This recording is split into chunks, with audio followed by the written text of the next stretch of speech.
Hey, it's Norm from Tested.com. I'm here at Maker Faire 2014 with Mark Kornblatt. You run an organization, you work with one called Game of Drones. That tells me that drones are pitted against each other in arenas like this. What's going on?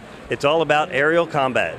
We pit drones against each other in a sumo wrestling style combat. And the first person to hit the floor 3 times is the loser. So we make it really exciting. We often have as much engineering and repairing happening in the middle of the game as we have flying.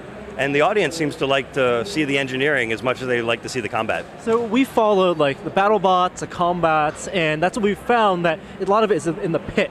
A lot of the action is repairing these drones, repairing the robots between the battles. Are there different classes? What do people come into these matches with? We're seeing just about everything.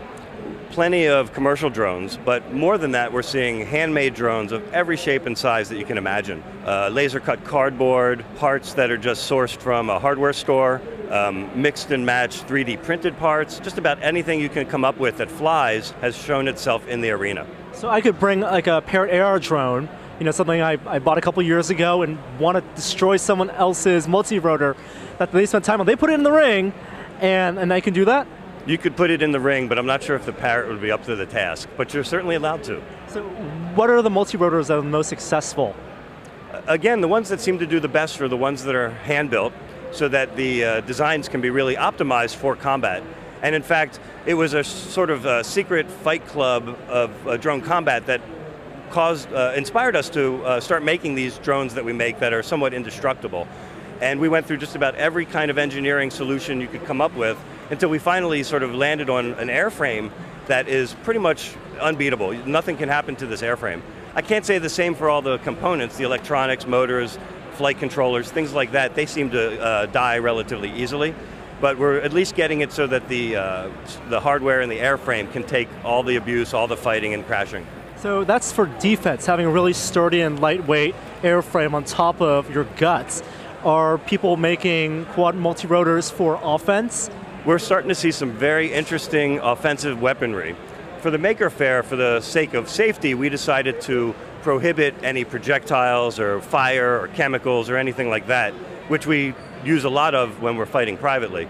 But for this event, we decided to keep it essentially clean and safe by making it sort of wrestling. So it's all about hanging a net or strings off of your multi-rotor, or maybe you extend your arms out with something on the end of it that might interfere with the other guy's multi-rotor.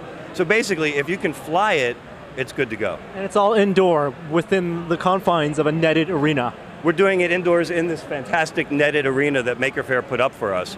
But we've done it inside warehouses, we've done it outside as well. We'll fight wherever there's open sky.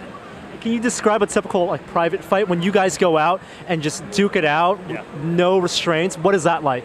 It's usually about 10 or so people. They bring extremely aggressive machines. It's usually people from the Bay Area machine art and robot community, so they know what they're up to and they know what they're building. And so we'll have paintball, we'll have flamethrowers, airsoft, and in those situations, if you show up, you've got to fly and fight. Like Fight Club, if you show up, if it flies, it fights.